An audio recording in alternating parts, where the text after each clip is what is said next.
말씀은 이사야서 45장 1절에서 8절까지입니다.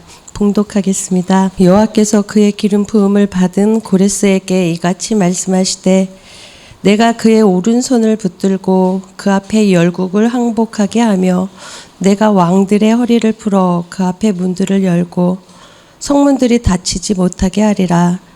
내가 너보다 앞서가서 험한 곳을 평탄하게 하며 논문을 쳐서 부수며 새 빗장을 꽂고 내게 흑암 중에 보아와 은밀한 곳에 숨은 재물을 주어 내 이름을 부르는 자가 나 여호와 이스라엘의 하나님인 줄을 내가 알게 하리라. 내가 나의 종 야곱 내가 택한 자 이스라엘을 위하여 내 이름을 불러 너는 나를 알지 못하였을지라도 내게 칭호를 주었노라. 나는 여호와라.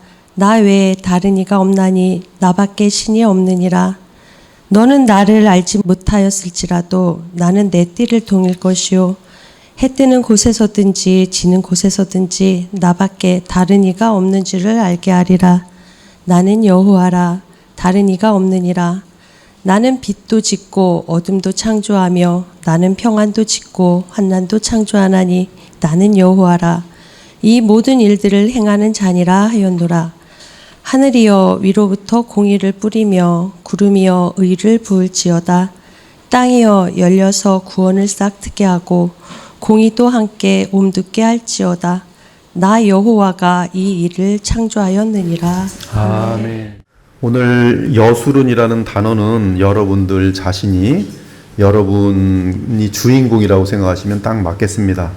말씀은 이제 이스라엘 여수론으로 진행되겠지만 그 단어가 나올 때마다 나구나 라고 생각하시면 더 은혜가 많이 될 것이에요. 이사야 45장의 예언은 이사야 선자를 통해 여호와 하나님께서 주신 예언으로서 그 예언 성취가 이루어지기 전 대략 145년 전에 주어진 것입니다. 이사야 37장을 보면 사네립의 두 아들 아드람 멜렉과 사레셀이 사네립을 살해하고 사네립의 다른 아들 에살 핫돈이 아수르 왕이 되었다고 진술하고 있습니다.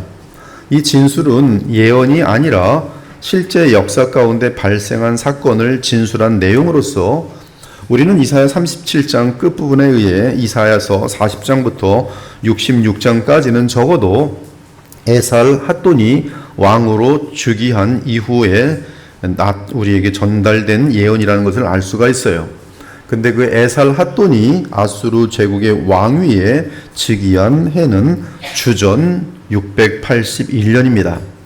그리고 바사왕 고레스에 의해 유다 백성이 포로에서 해방되어 고국으로 돌아오게 된 해가 주전 536년이.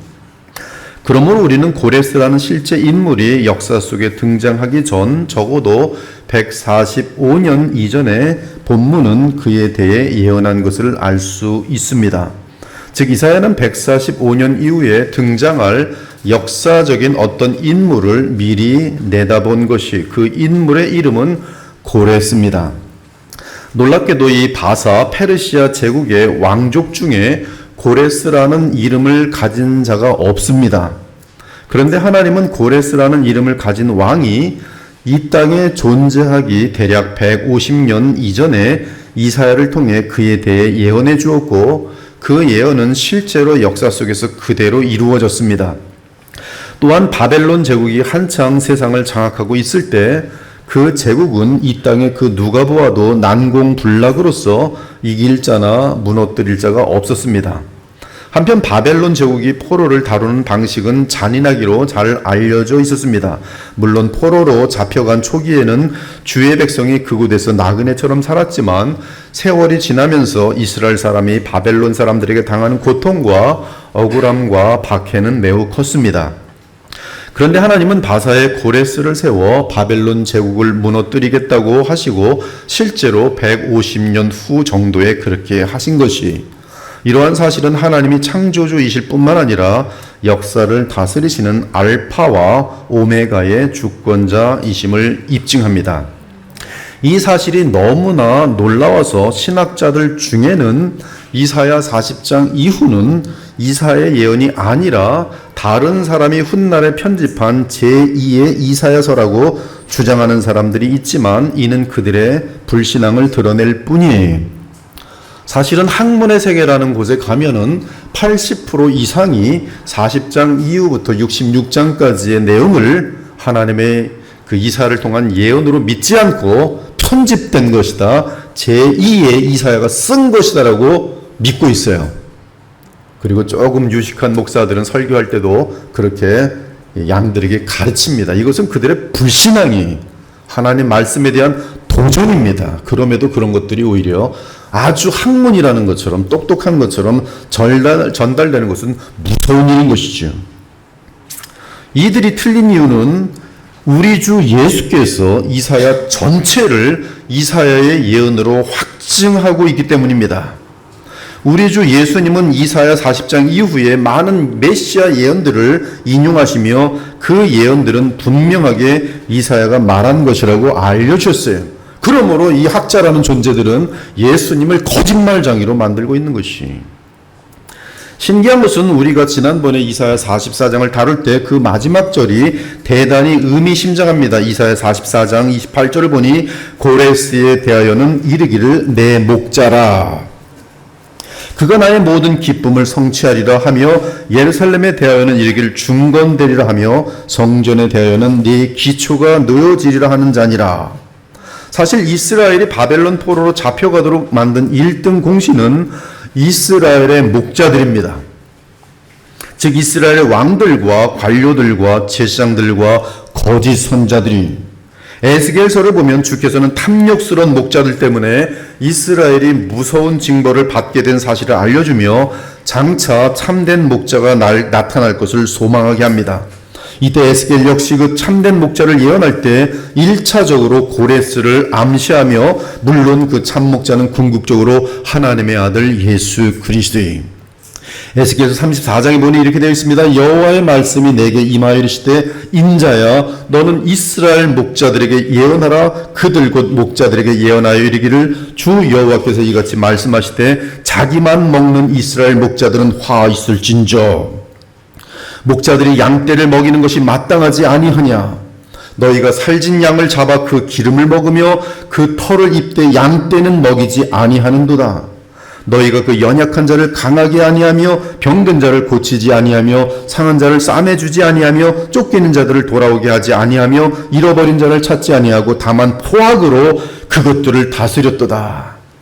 이 가짜 목자들이 이스라엘 망쳐먹은 장본인들이 양들을 잡아먹긴 할 줄 알지 포악으로 다스릴 줄 알지 그들을 진심으로 사랑하거나 돌보지 않는다는 말씀이 목자가 없으므로 그것들이 흩어져서 모든 들짐승의 밥이 되었도다. 내 양떼가 모든 산과 높은 맷뿌리에마다 유리되었고 내 양떼가 온 지면에 흩어졌을 때 찾고 찾는 자가 없었도다. 그러므로 목자들아 여호와의 말씀을 들을지어다. 주 여호와의 말씀에 내가 나의 삶을 두고 맹세하노라. 내 양떼가 노략거리가 되고 모든 들짐승의 밥이 된 것은 목자가 없기 때문이라. 내 목자들이 내 양을 찾지 아니하고 자기만 먹이고 내 양떼를 먹이지 아니하였도다. 그러므로 하나님께서는 고레스를 목자로 세워 그 불쌍한 양들을 모아 약속의 땅으로 돌아가게 하실 것이 물론 고레스는 장차 목자로서 오실 영원한 참목자 나는 목자니 나는 착한 목자니 나는 선한 목자니 우리 주 예수 그리스도를 예표하지. 내가 한 목자를 그들 위에 세워 먹이게 하리니 그는 내 종 다윗이라. 그가 그들을 먹이고 그들의 목자가 될지라. 나 여호와는 그들의 하나님이 되고 내 종 다윗은 그들 중에 왕이 되리라. 나 여호와의 말이니라.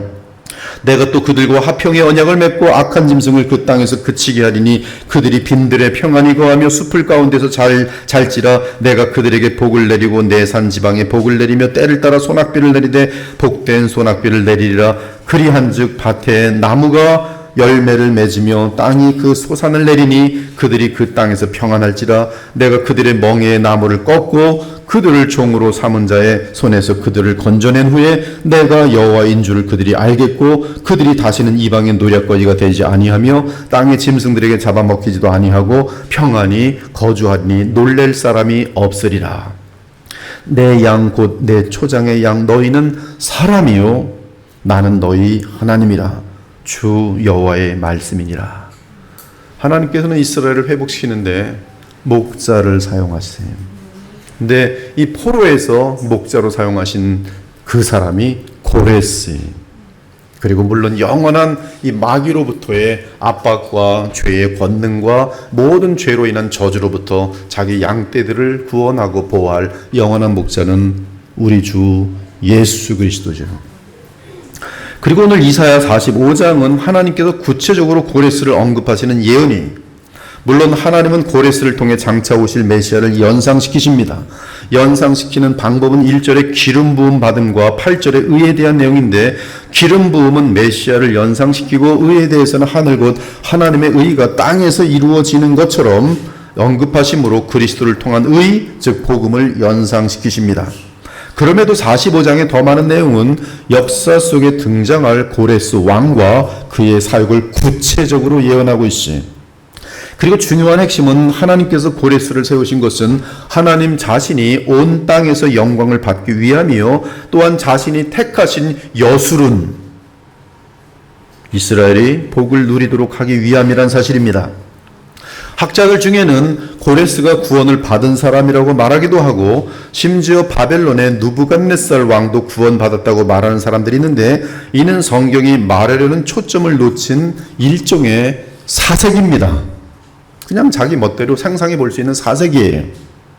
성경의 의도는 창조주 하나님은 구속자, 즉 구원하시는 하나님이시고, 자신의 양들을 향한 죗값을 대신 치르시는 구속자시고, 택하신 백성을 구속하시기 위해 누구든 도구로 사용하실 수 있다는 사실을 알려주는 것입니다.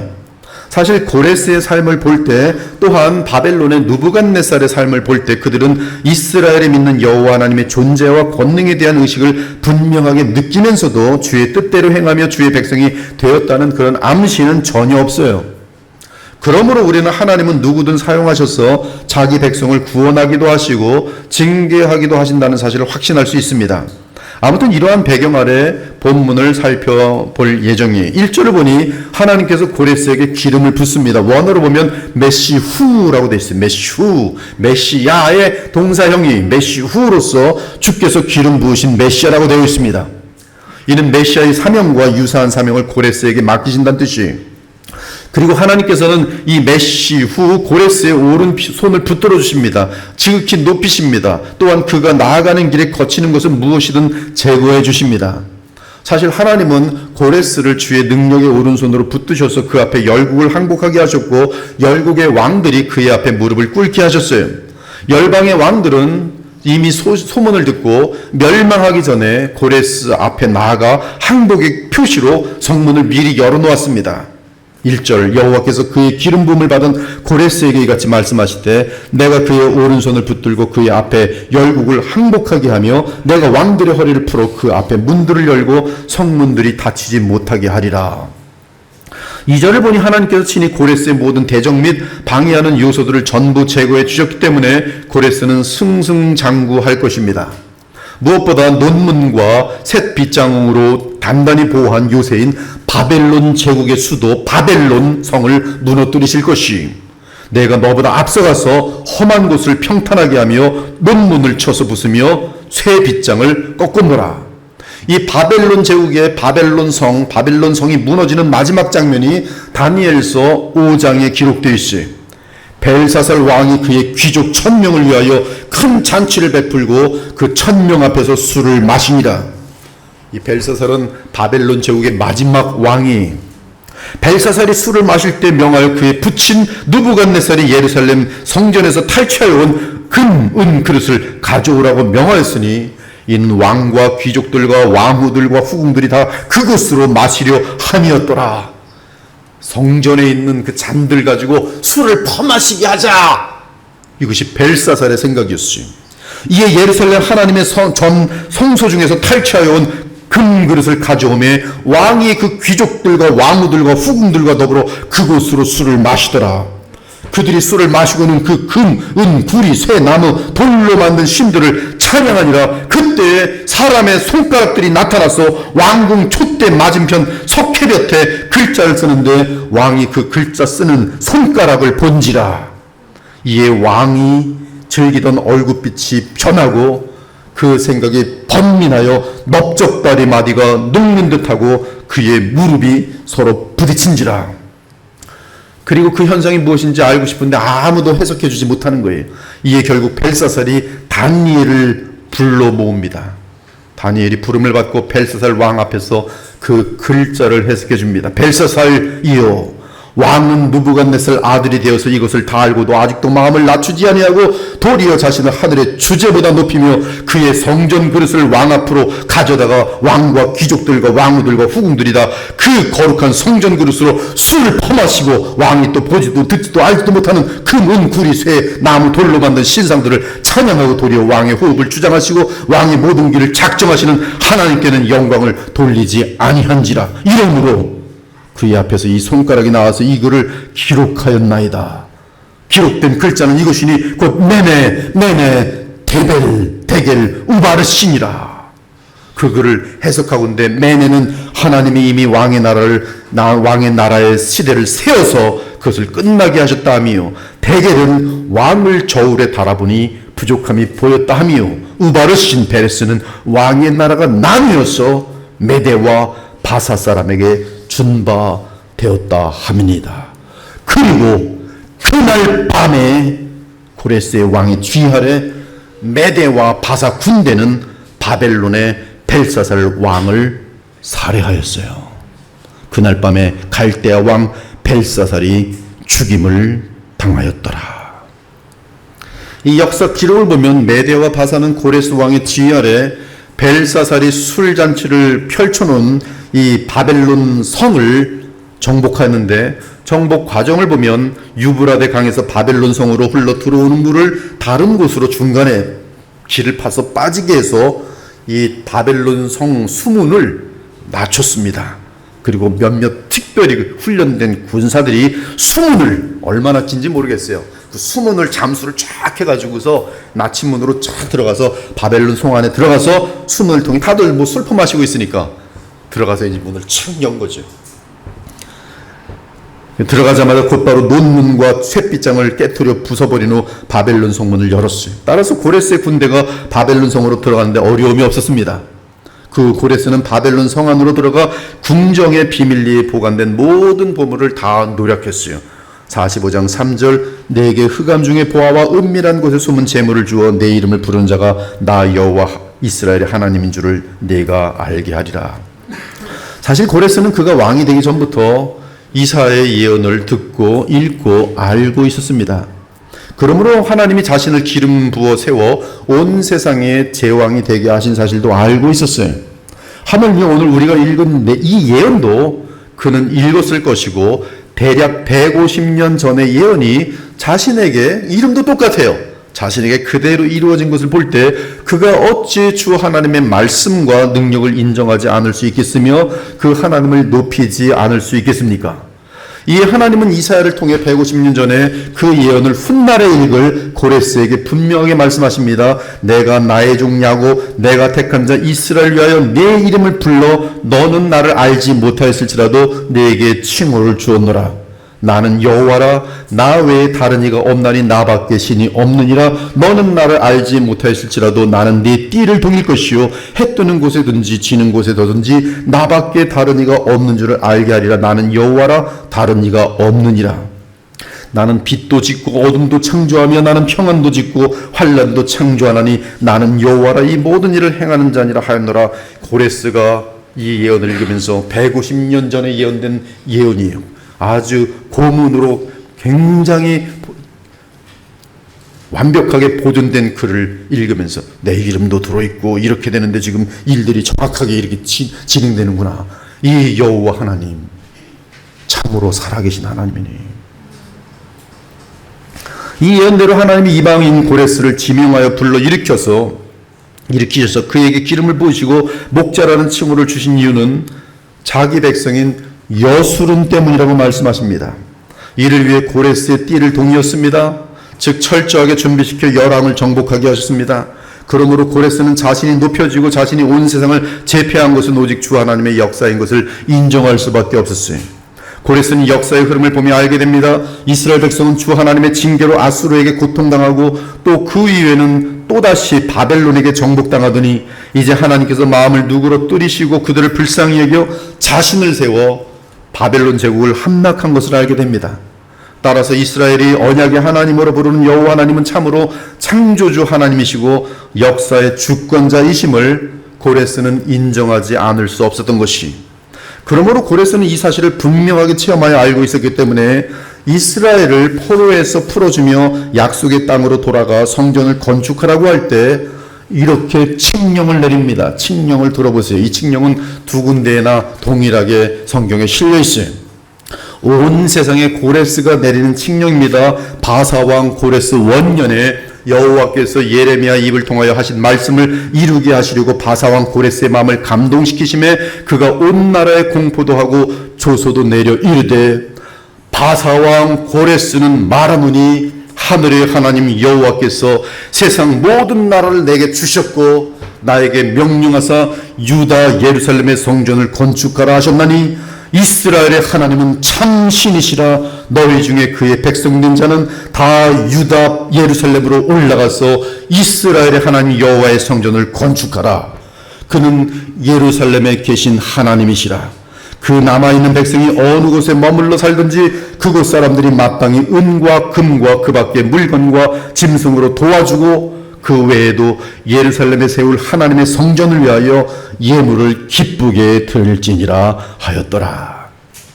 결론적으로 오늘 우리의 본문 1절에 7절은 창조주시며 역사의 주관자이신 하나님은 오직 한 분 여호와 하나님이시며 그분은 택하신 이스라엘 즉 여수른의 구속자이신 사실이 역사 속에 입증되었고, 이렇게 살아계신 영원한 하나님은 택하신 여수른을 구원하기 위해 온 세상을 움직이신다는 사실이, 여러분 한 사람을 구원하시기에 하나님은 모든 것을 움직여 오셨고 마침내 구원하셨고, 지금 여러분은 하나님의 눈동자같이 소중한 존재로서 모든 상황을 정확하게 여러분을 위하여 운영하고 있다는 사실이, 이것이 성경에서 알려주는 놀라운 계시. 특히 그들로 하여금 폐역과 우상숭배로 인해 잃었던 하나님과의 교제를 회복시키기 위해 성전을 세우도록 하나님은 고레스를 통해 그들을 바벨론 포로에서 해방시켜 주셨음을 분명하게 합니다. 이로 보건대 하나님은 자기 백성을 눈동자처럼 사랑하고 지키시며 그들과 교통하시는 것을 가장 원하시는 것을 알 수 있어요. 하나님께서 하나님의 아들 예수 그리스도의 생명을 지불할 정도로 원하시는 그 목표가 무엇인가? 여러분을 만나서 사귀는 것이, 그것이 그분이 제일 원하는 거예요. 그 공식적인 시간이 예배. 여러분, 예배를 업신여기는 것은 신앙의 기본이 무너진 상태예요. 생명을 걸고 지켜야 되는 것은 공예배예요. 공예배를 대충 시간 될 때나 지키고 그렇지 않을 때 못 지킨다. 이것은 지금 일단 10계명을 어기는 것이고요. 10계명의 4계명, 간음하지 말라, 도둑질하지 말라, 그것보다 더 강한 계명이 주의를 지키는 것이. 여러분, 도둑질 어떻게 생각합니까? 얼마나 무서워요. 성폭행자 얼마나 무서워요. 같은 종류의 그 이상의 죄가 거룩한 주의를 지키지 않는 것이 예배. 하나님이 우리에게 가장 원하는 것, 진실한 예배, 영과 진리로 예배하는 예배. 그때 죽은 자가 살고 병든 영혼이 건강하여지고 믿음이 연약한 자들이 회복돼요. 아무리 여러분이 성경 읽고 기도하고 싶어도 마음이 상하면 안 돼요. 읽으려고 해도 안 들어옵니다. 마음이 너무 상해서. 남편하고 한번 싸우고 나면 안 읽혀집니다. 기도도 안 나와요. 너무 괴로우면. 근데 그래도 언제 옵니까? 십계명을 어기진 않아야 되니까 주중에는 빠집니다. 근데 어쩔 수 없이 주일은 와요. 이러고. 근데 오는데 말씀이 선포돼요. 들려요. 근데 성령이 역사하시면 눈물이 쭉 갑자기 나는 거예요. 그렇지. 내가 이러면 안 되지. 더 사랑해야지. 용서해야지. 그리고 예배 마치고 나갈 때는 환하게 나가요. 하나님을 만난 거예요. 예배는 말씀과 기도가 뭉쳐있는 곳이. 하나님은 예배를 가장 기뻐하십니다. 그리고 오늘 본문의 8절이 주 하나님께서 친히 이사야를 통해 말씀하십니다. 하늘이여 위로부터 공의를 뿌리며 구름이여 의를 부를지어다. 땅이여 열려서 구원을 싹트게 하고 공의도 함께 움돋게 할지어다. 나 여호와가 이 일을 창조하였느니라. 창조주이며 구속자이신 여호와 하나님께서 택하신 이스라엘 백성을 위해 고레스를 통해 하신 일은 의로운 일입니다. 그들을 구원한 일은 의로운 일이, 주의 원수를 향해 심판하시고 자기 백성을 구원하시니 이보다 아름다운 일이 어디 있겠어요. 고레스는 구약시대에 주의 백성을 박해하던 바벨론 제국을 멸하는 도구로 쓰임받았고 이에 의의가 드러났습니다. 또한 그 의로 인해 주의 백성인 이스라엘은 약속의 땅으로 돌아와 성전을 재건하고 하나님과 교통할 수 있게 되었어요. 그리고 하나님은 이 일을 창조일이라고 언급합니다. 참으로 창조주시며 역사의 주관자이신 하나님이 자기 백성을 구속하기 위해 고레스를 기름 부어 행하신 실제 역사적인 사건은 새로운 일이라는 것이. 하지만 이 새 일은 자기 백성을 위해 고레스를 기름 부음 받은 자로 언급한 것과 또한 의와 구원을 언급한 데서 신비하게 그리스도와 그분의 십자가 및 부활 그리고 성령을 보내심과 연결됩니다. 그리고 그리스도의 부활 및 성령을 보내심은 실제적으로 하나님께서 행하신 일, 새 일, 즉 새 창조예요. 하나님은 8절에서 하늘과 땅이 모두 의로 가득하게 되는 시대를 언급하십니다. 이는 그리스도께서 보내시는 성령으로 인해 이 땅에 임하는 하나님 나라 시대, 즉 복음의 시대를 가리킵니다. 물론 1차적으로는 지금 해방되어 돌아오는 기쁨의 날들입니다. 그러나 이것의 궁극적인 실체는 복음의 시대인 것이.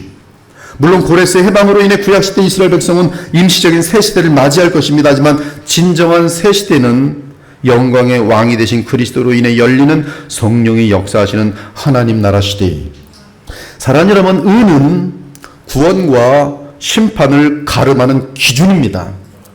의가 이루어진 곳에는 평강과 기쁨이요, 의가 깨진 곳에는 심판과 저주입니다.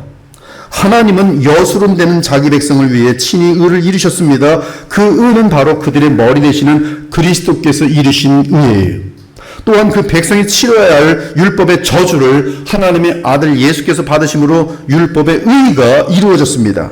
그러므로 율법에 따라 그리스도 안에서 하나님의 백성은 당당하게 구원을 얻으신, 그 이유는 주의 백성의 죄에 대한 율법의 심판 요구가 그리스도의 십자가 속량으로 다 이루어졌고 하나님의 그리스도께서 이루신 완전한 의는 그들을 덮었기 때문에, 이렇게 하나님의 의가 이루어지자 하나님은 그리스도 안에서 새 일을 이루셨습니다. 그것은 성령을 보내심으로 인한 새 창조의 부활 생명입니다. 새 생명입니다. 그래서 하늘과 땅이 그리스도 안에서 통일된 것이고 하늘의 낙원이 이 땅에 임하는 그리스도의 나라의 도래가 임한 것이. 지금 우리는 구약에서 바벨론 포로로 있던 주의 백성이 고레스로 인한 해방과 함께 누렸을 그 한없는 기쁨과 즐거움을 상상해 볼 수 있어요. 얼마나 기뻤겠어요. 70년 동안 포로로 있다가 해방됐을 때 그들이 얼마나 많이 울고 춤을 얼마나 췄을 거면 얼마나 찬양을 많이 했겠어요. 하지만 그들의 기쁨보다 더 한없고 무한한 기쁨과 즐거움을 새 언약 시대에 우리는 실제로 누릴 수 있습니다.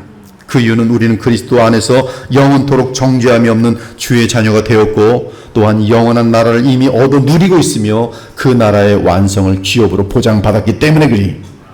구약시대는 메시아의 오심으로 발생한 이러한 새 창조의 사실을 예언하기 위해 구원과 함께 언제나 의의 소나기를 언급해요.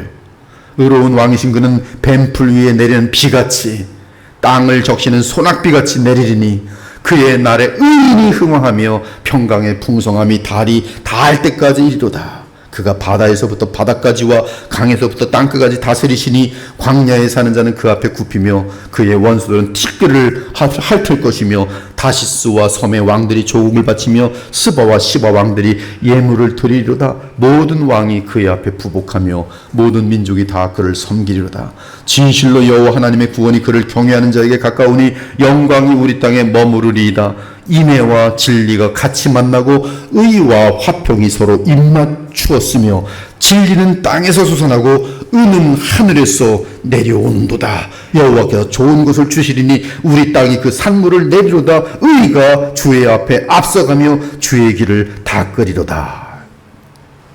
무엇보다 본문 8절의 의에 대한 개념은 이사야서 내에서 확인하는 것이 가장 안전할 것인데, 감사하게도 이사야 61장은 그리스도께서 오셔서 십자가 속령을 치르시고 부활 승천하신 후에 성령을 보내심으로 이 땅에서는 시온, 즉 교회를 가리키며 예언합니다. 일어나라, 빛을 발하라. 이는 네 빛이 이르렀고 여호와의 영광이 네 위에 임하였음이니라. 전에는 네가 버림을 당하며 미움을 당하였으므로 네게로 가는 자가 없었으나 이제는 내가 너를 영원한 아름다움과 대대의 기쁨이 되게 하리니 나 여호와는 네 구원자, 네 구속자, 야곱의 전능자인 줄 알리라. 네 백성이 다 의롭게 되어 영원히 땅을 차지하리니 그들은 내가 심은 가지요 내가 손으로 만든 것으로서 나의 영광을 나타낼 것이라. 또한 이사야 61장은 구원과 공의와 관련하여 그리스도를 직설적으로 말하고 있는데 이렇게 기록되어 있어요.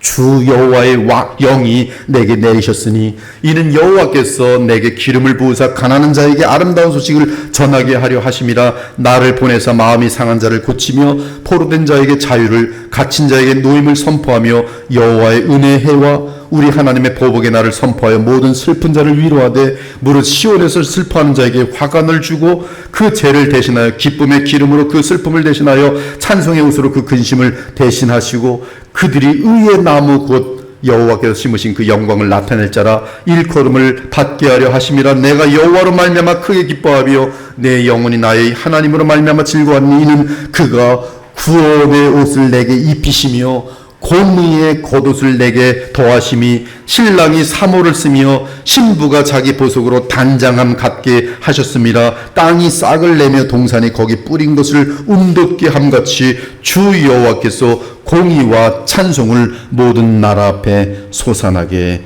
하시리라. 구원의 옷을 내게 입히시며 의의 겉옷을 내게 더하심이 주 여호와의 여호와영이 내게 임하셨으니. 예수께서 공생을 시작하시자 나사렛 회당에서 딱 이사야 61장이 펼쳐지고 이사야의 가르침이 내게 임하였도다. 이처럼 오늘 본문은 역사 속에 진행될 고레스의 등장과 그의 사역을 구체적으로 언급하면서도 언제나 그러하듯 메시아 우리 주 예수님을 바라보게 하고 있습니다. 그러하니 지금 우리는 이미 오신 그리스도를 알고 있고 주께서 보내신 성령을 받았고 그리스도의 생명을 갖고 있으니 얼마나 더 의롭고 빛된 공의로운 삶을 살아야 하겠습니까? 나아가 새하늘과 새 땅이 이미 침투한 그리스도의 나라의 영광을 성령 안에서 실제로 누리고 있으니 얼마나 더 많이 하나님의 영광을 드러내는 삶을 살아야 하겠습니까? 우리 힘으로는 그리 살 수 없더라도 그리스도를 믿음으로 우리 배에서 생수의 강이 흐를 때 우리는 얼마든지 성령의 도우심 가운데 천국 시민의 거룩하고 사랑하는 영광의 아름다운 삶을 살 수 있는 것이, 그리고 그러한 삶을 살아가면서 우리는 모두 하나님의 아들의 형상을 계속 본받아 닮아가는 것이, 이제 45장의 나머지 부분을 보면 고레스를 의의 도구로 삼으신 하나님께 모든 만물 중에 누가 따질 수 있느냐고 묻습니다. 피조물이 감히 창조주시며 역사의 경영자이신 거룩하고 의로우신 정의의 하나님께 무엇을 따질 수 있겠습니까? 그분은 완전하게 공의로우시고 완전하게 거룩하신 분이십니다. 의로우신 하나님의 주권은 언제나 악을 향해 심판하시고 의를 향해 보상하시는 공평으로 나타납니다. 그리고 이러한 주의 역사 운영은 완전한 공의 가운데 주의 백성을 중심으로 진행됩니다. 여러분 믿으셔도 돼요. 여러분을 중심으로 하여 온 세상을 하나님의 의가 다스려 나가요. 악인들은 심판하고 여러분을 사랑하고 돕는 자들은 하나님께서 복을 베풀도록 되어 있어요. 그렇다면 여러분 여수로는 실제로 의롭습니까? 절대 그렇지 않죠. 의롭기는 뭐가 의롭습니까? 죄덩어리들이죠. 이 세상과 역사 속에서 하나님 앞에서 의로운 사람은 오직 단 한 사람 외에 아무도 없어요. 그 단 한 사람 바로 예수님입니다. 그런데 어떻게 주의 백성이 의롭게 됩니까? 그것이 바로 복음의 비밀로서 칭의예요. 그 비밀은 성경에 자명하게 기록되어 있으나 사람들이 우둔하여 깨닫지 못했어요. 수천 년 동안 깨달아오지 못했어요. 하지만 하나님은 종교개혁 시대에 더욱 분명하게 복음의 비밀을 드러내 주셨어요.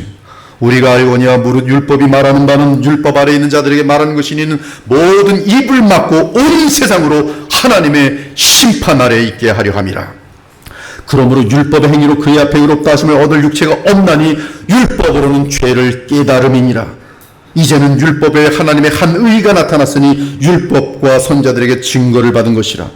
곧 예수 그리스도를 믿음으로 말미암아 모든 믿는 자에게 미치는 하나님의 은이 차별이 없느니라. 모든 사람이 죄를 범하였음에 하나님의 영광에 이르지 못하더니 그리스도 예수 안에 있는 속량으로 말미암아 하나님의 은혜로 값없이 의롭다 하심을 얻은 자 되었느니라. 이 예수를 하나님이 그의 피로써 믿음으로 말미암는 화목 제물로 세우셨으니 이는 하나님께서 길이 참으시는 중에 전에 지은 죄를 간과하심으로 자기의 의로우심을 나타내려 하심이니 곧 이때에 자기의 의로우심을 나타내서 자기도 의로우시며 또한 예수 믿는 자를 의롭다 하려 하심이라.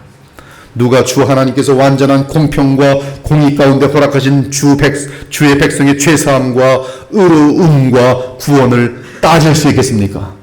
그리스도 안에서 그들을 의롭다 칭하시고 그리스도 안에서 그들이 받을 형량이 없다 하시는 하나님께 누가 감히 따지겠어요? 다 치러지고 다 그 안에서 그리스도 안에서 그의 의가 섰는데 하나님이 미리 아신 자들 또한 그 아들의 형상을 본받게 하기 위하여 미리 정하셨으니 이는 그로 많은 형제들 중에서 맏아들이 되게 하려 하심이니라. 또 미리 정하신 그들을 또한 부르신 그들을 또한 의롭다 하시고 의롭다 하신 그들을 또한 영화롭게 하셨느니라. 그런즉 이 일에 대하여 우리가 무슨 말 하리요? 만일 하나님이 우리를 위하시면 누가 우리를 대적하리요? 자기 아들을 아끼지 아니하시고 우리 모든 사람을 위하여 내주신 이가 어찌 그 아들과 함께 모든 것을 우리에게 주시지 아니하겠느냐? 누가 능히 감히 하나님께서 택하신 자들을 고발하리요? 의롭다 하신 이는 하나님이시니 누가 정죄하리요? 죽으실 뿐 아니라 다시 살아나신 이는 그리스도 예수시니 그는 우리를 위하여 간구하시는 자십니다. 누가 우리를 그리스도의 사랑에서 끊으리요? 이 세상에 그 누구도 천사도 마귀들도 하나님의 공의와 정의에 대해 불만을 품을 수 없습니다. 그 이유는 자기 백성 여수를 택하여 의롭다 하신 하나님은 그리스도 안에서 그들을 의롭다 하시기 때문에 이처럼 우리는 그리스도 안에서 합법적으로 당당하게 하나님 앞에서 의롭다 칭함받았고 용서함받았고 새 생명을 받았어요. 그 내용이 9절 이하의 내용입니다. 아무도 창조주시며 구속자시고 역사의 경영자이신 완전한 의로우신 하나님께 탓할 수 없다는 말씀이 하나님이 의롭고 합법적인 방법으로 자기 백성 여수론을 구원하시는 일에 대해 그 누구도 따질 수 없다는 말씀이 자기를 지으신 하나님과 다투는 사람에게 재앙이 닥친다. 그들은 깨진 질그릇 조각에 지나지 않는다. 진흙이 토기장이에게 너는 무엇을 만드느냐 할 수 있느냐? 지음을 받은 것이 지은 사람에게 너에게는 손이 없다고 할 수 있느냐? 아버지에게 왜 나를 태어나게 하셨습니까? 하는 자녀에게 재앙이 닥친다. 자기 어머니에게 무슨 해상의 고생을 했다는 겁니까? 라고 말하는 자식에게 화가 닥칠 것이다. 창조주 하나님의 주권에 감히 대드는 자들은 누구든지 예외 없이 재앙을 당하게 될 것이 특히 주께서 택하셔서 살아가시는 주의 백성을 건드리며 괴롭게 하는 자들은 그 백성을 자기 아들의 피로 구속하신 역사의 주권자 하나님께 도전하는 것과 다를 바 없기 때문에 교회를 건드린 자들마다 다 멸망하게 될 것입니다. 일제 식민지 시대 때 전 세계 그 누구도 예상할 수 없었던 해방을 대한민국에 허락해 주셨어요. 근데 왜 허락해 주셨습니까? 대한민국 내에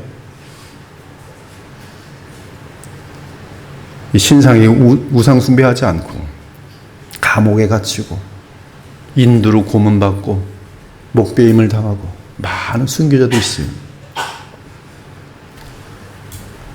그들의 기도를 하나님께서 들으시고 안희숙, 주기철 이런 분들의 글들을 읽어보세요.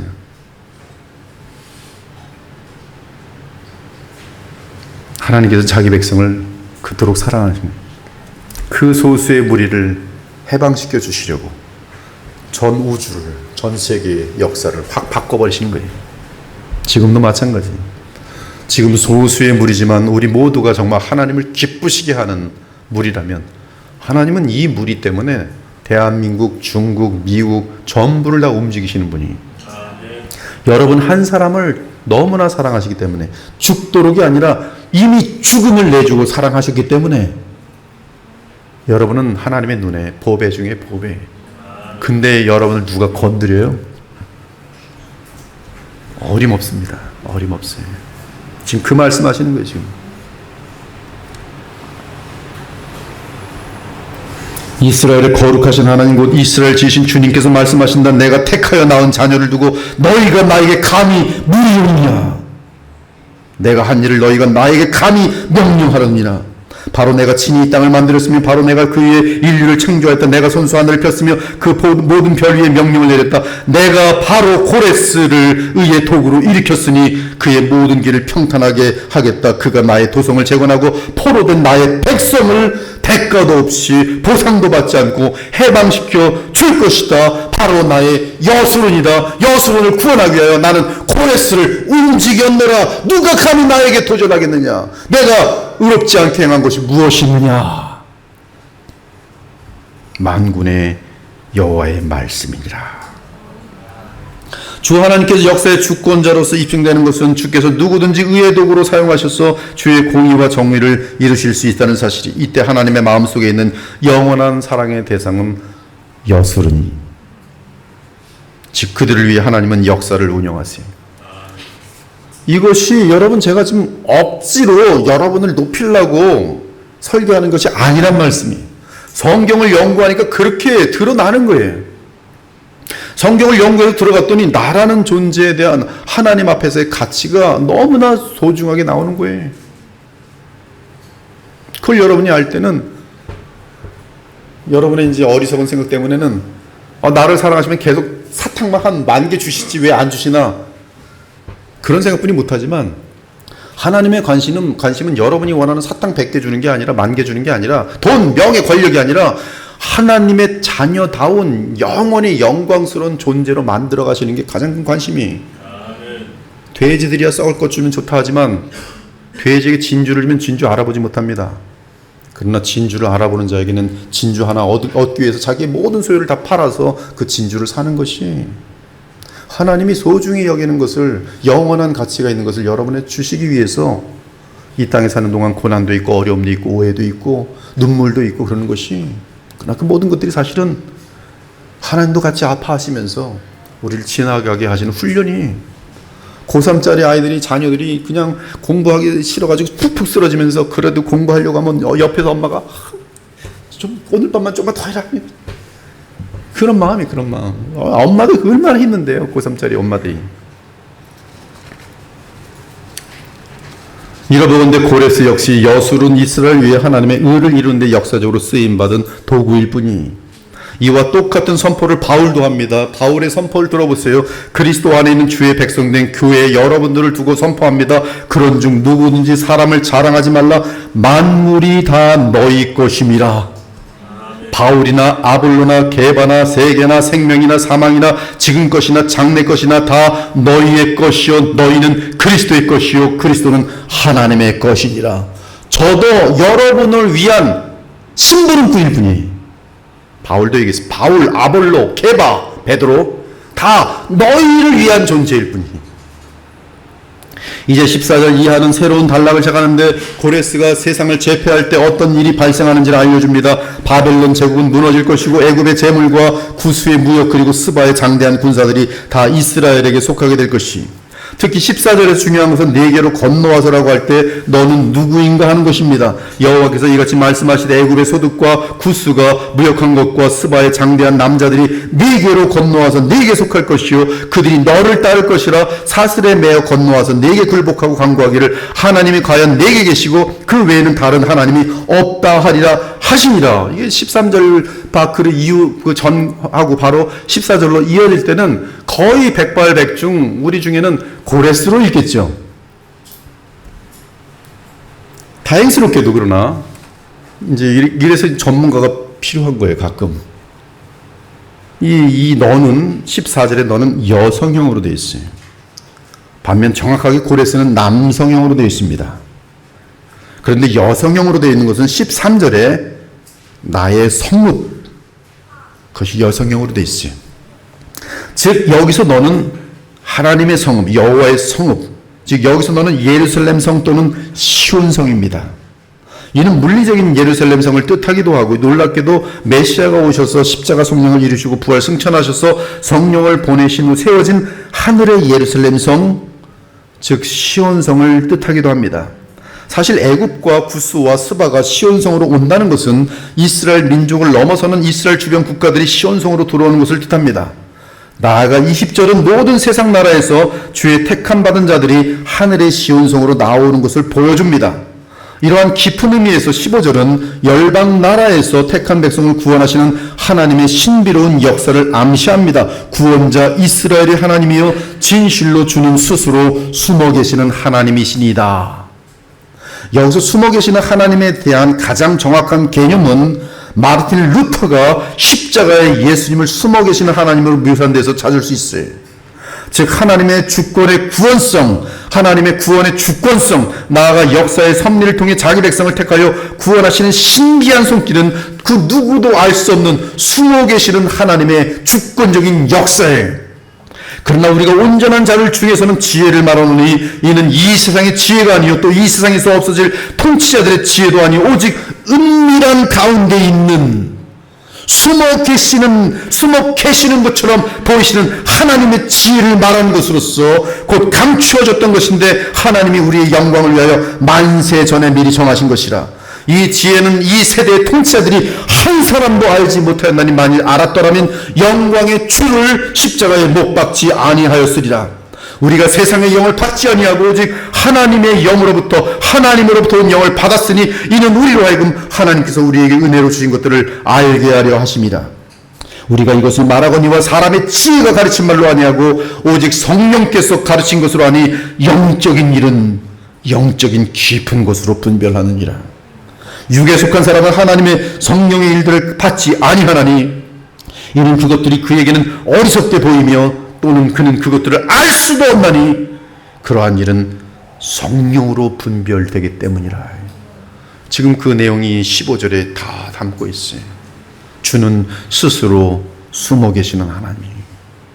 인간들은 눈에 보이는 영광을 따라 하나님을 찾으려고 하지만 하나님의 구원은 도리어 십자가의 그릿을 통해 숨겨져 있기에 오직 성령으로만 하나님의 구원의 유일한 길인 메시아 안에서 주의 구원을 보고 알고 얻을 수 있는 것이 결국 스스로 숨어 계시는 하나님의 신비한 역사로 열방의 모든 택함받은 백성들은 다 시온성으로 나와 주 예수께 경배하고 엎드려 절할 것이 열방 중에서 피나는 자들아 너희는 모여오라 함께 가까이 나오라. 20절 그들이 바로 25절에서 말하는 이스라엘의 여수르니 오직 한 분 여호와 하나님만을 믿고 그분께만 예배하며 그분께만 순종하는 자들이 그들은 여호와 하나님께서 가리키신 메시아를 의지하고 바라며 신뢰하는 자들이 그 이유는 메시아 그분만이 그들의 의이고 자랑이기 때문입니다.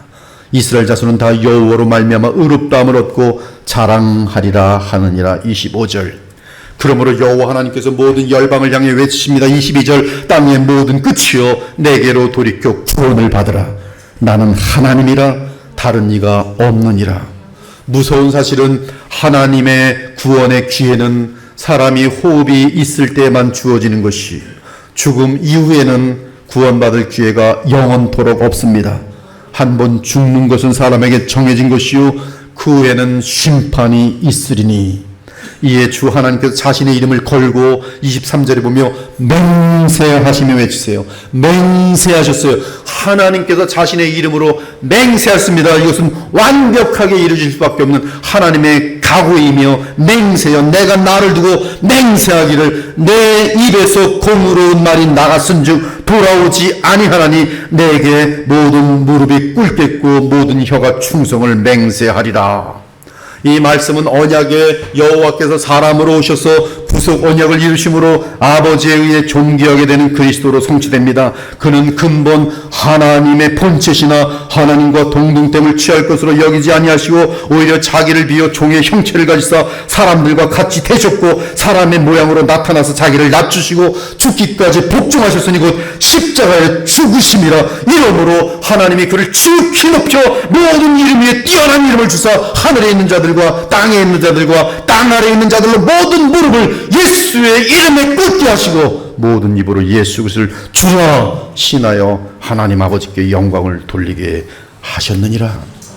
그러므로 그리스도만을 주로 신하며 하나님 아버지와 예배 가운데 교통하는 자들은 참 이스라엘로서 여호와께 구원을 받아 영원한 구원을 얻으며 영원히 부끄러움을 당하거나 욕을 받지 아니할 것이 17절.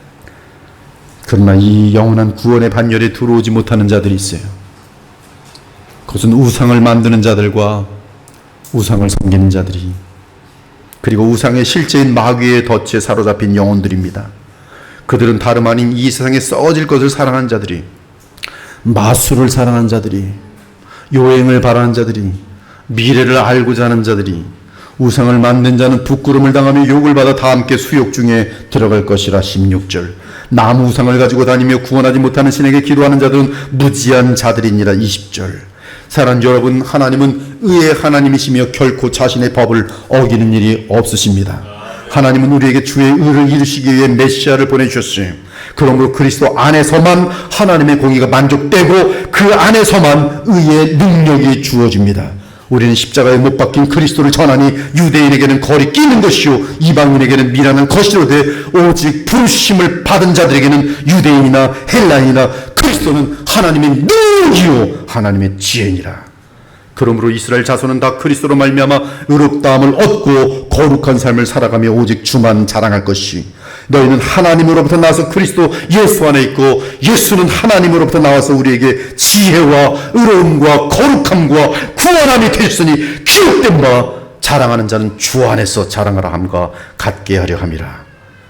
그러나 그리스도께 나아가지 않는 자들은 한 사람도 예외 없이 영원한 수치와 영원한 고통과 영원한 멸망에 떨어질 것이, 이는 여호와 하나님은 그 자체이신 메시아를 말씀하시고 정직한 복음을 구약시대나 신약시대나 온 세상에 알리셨으며 그것으로 맹세하셨고, 그럼에도 그 맹세로 하신 말씀을 거절한 자들, 그들이 누구이든 멸망할 수밖에 없는 것이.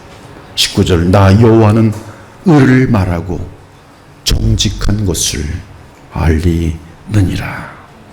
그러므로 누구든지 하나님의 의인 복음을 대적하는 자는 영원한 멸망과 부끄러움을 당할 것이.